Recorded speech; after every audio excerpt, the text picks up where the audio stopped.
হাতে তৈরি জিনিসের একটা আলাদা দাম সব জায়গায় আছে। আমি মাঝে মাঝে যখন গিফট দেই এভাবে হিসাব করে করে দিই। জাতিপিতা আমাদের স্বাধীনতা দিয়ে গেছেন, এই স্বাধীনতা কখনো ব্যর্থ হতে পারে না। এই স্বাধীনতার সুফল বাংলাদেশের মানুষের ঘরে আমরা পৌঁছে দেব এবং দেশের মানুষের জীবন মান উন্নত করা, এটাই হচ্ছে আমাদের একমাত্র লক্ষ্য। আর সেই প্রতিজ্ঞা নিয়েই দেশে ফিরেছি এবং সেটা নিয়ে আমরা কাজ করে যাচ্ছি। আজকে আমাদের বহু পণ্য বিদেশে কিন্তু অনেক চাহিদা। আফ্রিকান কান্ট্রিগুলিতে আমাদের অনেক, যেমন ওষুধের দাম অনেক বেশি, তারপরে তারা খুব রংচঙে জিনিস পছন্দ করে। আমাদের সিরামিক যত বেশি কালারফুল হবে, রংচং হবে, তাদের কাছে বেশি আকর্ষণীয় হবে। পাশাপাশি আমাদের চামড়াজাত পণ্য, পাটজাত পণ্য, পাটের জুট জিনোম আমরা আবিষ্কার করেছি। এই পাট থেকে বহু ধরনের পণ্য এখন তৈরি হয় এবং সব থেকে বড় কথা, এটা এনভায়রনমেন্ট ফ্রেন্ডলি, এটা পরিবেশ বান্ধব একটি পণ্য। এখান থেকে যে পণ্যগুলি আমরা করব, আজকে যেহেতু পরিবেশ নিয়ে সব থেকে কথা ওঠে, কাজে এই পণ্যটা সব থেকে বেশি বাজারজাত করা সহজ।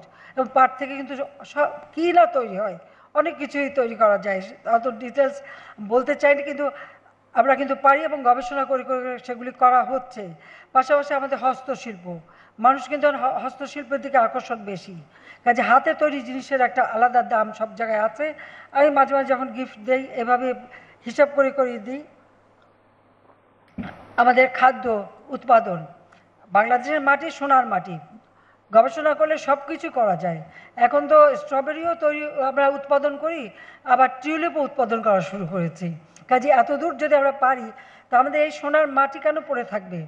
যত বেশি আমরা উৎপাদন বাড়াতে পারবো, আমাদের নিজেদের চাহিদা মিটিয়ে সেগুলো বাকিটা প্রক্রিয়াজাত করে আমরা বিদেশে রপ্তানি করতে পারি। আর খাদ্য চাহিদা এটা কোনোদিন কমবে না, এটা সব বাড়বে, থাকবেই। কাজে সেদিকে লক্ষ্য রেখে খাদ্য প্রক্রিয়াজাত, কৃষি প্রক্রিয়াজাত পণ্য, হিমায়িত মৎস্য, চিংড়ি সহ অন্যান্য মাছ, তারপরে আম সহ ফলমূল, এখন কিন্তু বহু ধরনের ফলমূল, আমাদের গবেষকরা কিন্তু বসে নেই। বিশেষ করে কৃষিতে আমি বলতে পারি যে গবেষণা একটা বিপ্লব ঘটে গেছে বাংলাদেশে। কাজে বহুমুখী পণ্য উৎপাদন হচ্ছে, সেগুলি কীভাবে প্রক্রিয়াজাত করে বিদেশে রপ্তানি করা যায় সেই ব্যবস্থাটা নেওয়া। আর তাছাড়া সবচেয়ে বড় কথা, এখন ম্যানমেড ফাইবার, এটার চাহিদা বেড়ে গেছে। কাজে এই ম্যানমেড ফাইবারটাও আমরা তৈরি করে তার অ্যাপারেলসগুলি যেগুলি তৈরি করে সেগুলো আমরা রপ্তানি করতে পারি। কাজে এরকম, তারপর যে সবচেয়ে বড় কথা ডিজিটাল ডিভাইস, আইসিটি সেক্টর, এখন আইসিটির চাহিদা সব থেকে বেশি। কাজে আমরা যদি ডিজিটাল ডিভাইসগুলি তৈরি করতে পারি, কারণ অলরেডি এর জন্য আমরা আইসিটি পার্ক করে দিয়েছি সারা বাংলাদেশে, সেখানে যত বেশি বিনিয়োগ হবে তত বেশি উৎপাদন বাড়বে এবং আমরা বিদেশেও রপ্তানি করতে পারবো। আর নিজেদেরও তো চাহিদা বেড়ে গেছে, আমাদের ছেলেমেয়েরা সবার হাতেই তো এখন ল্যাপটপ, কম্পিউটার সব কিছুই আছে, তারা ব্যবহার করতে পারছে।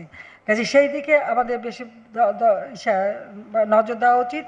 আমি বলবো আপনারা, অর্থাৎ কীভাবে আরও উৎপাদিত পণ্য আরও বেশি ডাইভার্সিফাই করা যায়, আরও বেশি বহুমুখী করা যায়, সেদিকে সকলে একটু দৃষ্টি দেবেন, সেটাই আমি চাই।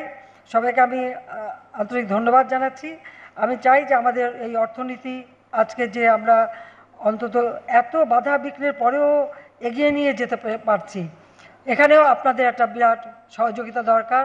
কাজে আপনাদের যেটা চাহিদা আমরা সেটা পূরণ করব, কিন্তু আপনাদেরও কিন্তু দায়িত্ব আছে দেশের উপর, সেটা আপনাদের মাথায় রাখতে হবে। কারণ এখনকার সমাজে ব্যবসা বাণিজ্য বা শিল্প কলকারখানা, এটাই হচ্ছে সমাজের মেরুদণ্ড, সব থেকে বেশি এটা যোগ্যতা করে। আমাদের ছেলেমেয়েদের লেখাপড়া শিখেও আমরা সেইভাবে তৈরি করে দিচ্ছি এবং আধুনিক প্রযুক্তি জ্ঞান সম্পন্ন আমাদের প্রজন্মের পর প্রজন্ম তৈরি হবে এবং দেশের উন্নয়নের ধারাবাহিকতা বজায় থাকবে এবং দেশের মানুষের ভাগ্য পরিবর্তন হবে, সেটাই আমরা চাই।